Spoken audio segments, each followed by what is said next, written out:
Welcome back to the channel, everybody. Today on the sawmill I've got a little loblolly pine.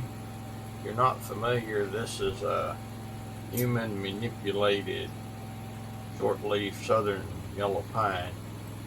It's engineered to be fast growing.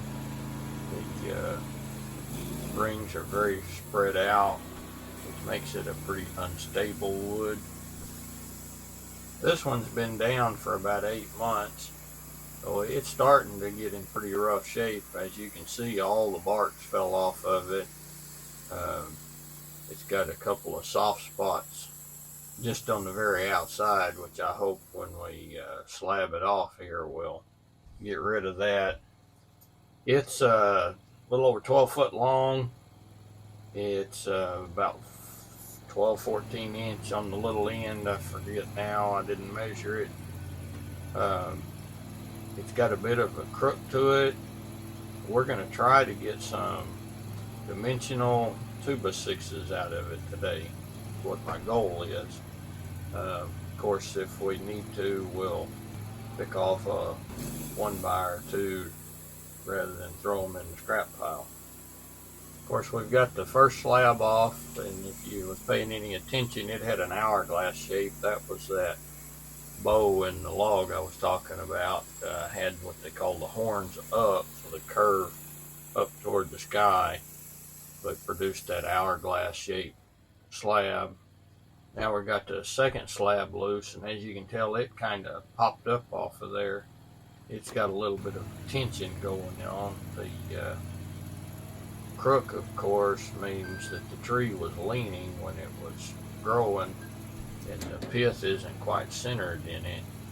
So there's a little bit of tension going on, not to mention that it's drier on the outside than it is in the interior of the log. So it's got surface tension. Hopefully that surface tension doesn't run very deep and doesn't affect the lumber that we end up cutting out of it. So we've got the log rolled up to take the third slab off now. Had a bit of trouble getting it to roll. That log turner didn't want to get a bite on that slick log. That green on there is actually very slippery. So this third slab is the opposite of the hourglass shaped slab. So this one's going to be kind of thin on the ends and really thick and fat in the middle. I'm taking fairly deep slabs off of this in places. I'm trying to get down to the really good wood, because in places on the ends of this log where it was sitting on the ground, as you can see right here, it's a little bit soft on the ends in places. So I'm hoping to trim all that off of here. Boy, and I just about took the camera out with that slab too. Well, I've got it slabbed up on 3 sides now. So when I turn it up this next time, I can start sawing dimensional boards out of it all the way down to the saw bed. But at the moment, the height of it, the way it's laying, isn't the width of anything that I actually need. So what I'm doing is taking a 1x off. I'm trying to keep the pith balanced from top to bottom. So I'm taking a 1x off of this side. Then I'm going to flip it all the way over 180 degrees and take some off of the other side, keeping that pith in the center. Then I'll stand it up with the 4th slab up like it is right now and cut boards off of it. You can see this hourglass shaped side right here is still pretty hourglass shaped. I really need to take at least a piece of lumber off of it just to get all our corners squared up. I could have taken a deeper slab off of it in the beginning, since this was our first cut. However, I didn't want to start out with the very first cut a bit deep and end up with a smaller cant than I wanted to, and end up having to take 2x4s out of it, or a bunch of 1x's or something, rather than what I'm trying to get, which is 2x6s. So what I'm doing now is getting it where it's 5 5/8 from the bed up with the pith centered, and that'll allow me to cut 2x6s because I'm cutting 1 5/8 by 5 5/8 off of this. I've got a brother-in-law that needs these to build a little shed, and if he has to go buy some from the lumber yard, if I cut them this size, then what he buys from the lumber yard will mix in all right. If I cut them full dimension, then anything he bought from the lumber yard wouldn't mix well.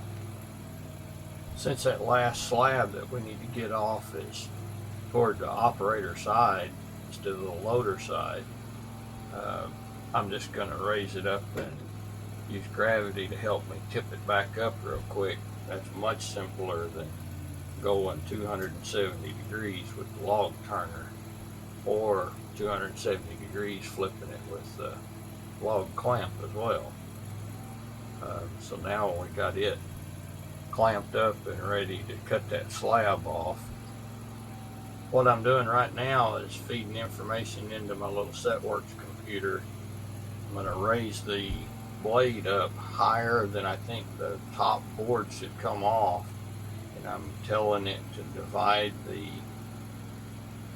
entire log right here by 1 5/8 thick boards, and when I hit enter, it goes down to the very first cut, which is allowing me to optimize the slab right here. Otherwise, I just have to do a bunch of guessing and maybe end up with a piece of lumber at the bottom that I can't use. As you can see, once I flip this slab off of here, there remains just a little bit of wane, which is where the bark was there on the corner, but that is an acceptable amount, especially since these are freebies to my brother-in-law. So we're just going to cut this from the top down to the bottom and get, I think it was 6 2x6s out of it. Once I get the SetWorks set up like this, once I get to the end of the log, I push a button to tell it to raise up above the top of the board that we just produced.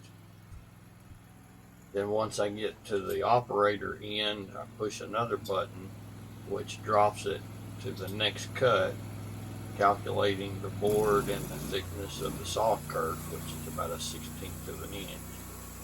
And I can just start back cutting again.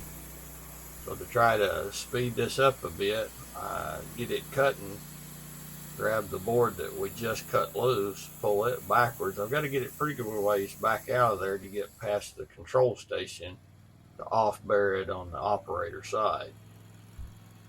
And of course we just continue to repeat that cycle. This log came from a actual logging site. Somebody I know had their property logged, including their yard. I think this is the top of a tree, but I can't know for sure because I'm not the one that fell it. So this could be a lower portion of a tree. And it could have came from a yard, so it could have metal in it. It may not have metal in it. So I'm running a well-used, resharpened 10-degree blade on the sawmill today, just in case I hit some metal and actually ruin the blade. That blade's about hit the end of its life expectancy anyway.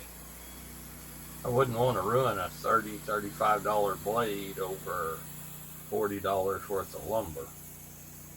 Of course, I could be off-bearing these at the end, leave them all stacked up and just cut from the top to the bottom, but it requires quite a bit of time at both ends to run up above several boards and back down to get to the cut on the operator end for every cycle.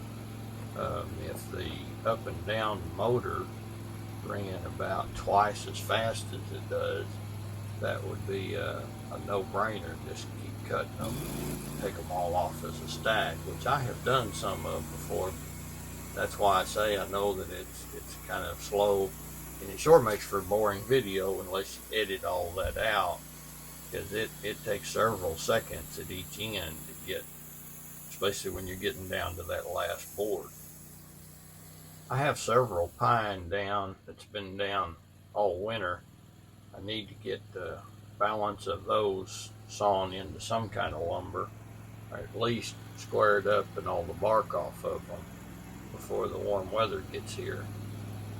That's why I'm kind of starting with this one. I've got a couple of them that are older than others, and I'm trying to get those all sawn up before the warm weather gets here. Hey, if you like this kind of content, right now would be a great time to like and subscribe, share if you want. I ended up with 2 flitch cuts off of this log. One of them came off of that hourglass shaped side, and after taking a close look at it, about a 1x4 is about all I would have been able to get out of it. So I didn't even bother trimming it up. So you're fixing to see me trim up the one and only flitch cut out of this, and I believe I saw a 1x6 out of it. When you're trying to clamp flitch cuts, you've got to have, I believe it's 3 inches worth of material there to clamp. So you have to throw something on there with a single 1x to be able to clamp it up. A little 3 or 4 footer balances well on there and actually gives decent support to the center portion of that flitch cut. When you're cutting flitch cuts, you have to make sure that the vertical backstops are well low enough, because you're usually taking pretty deep cuts.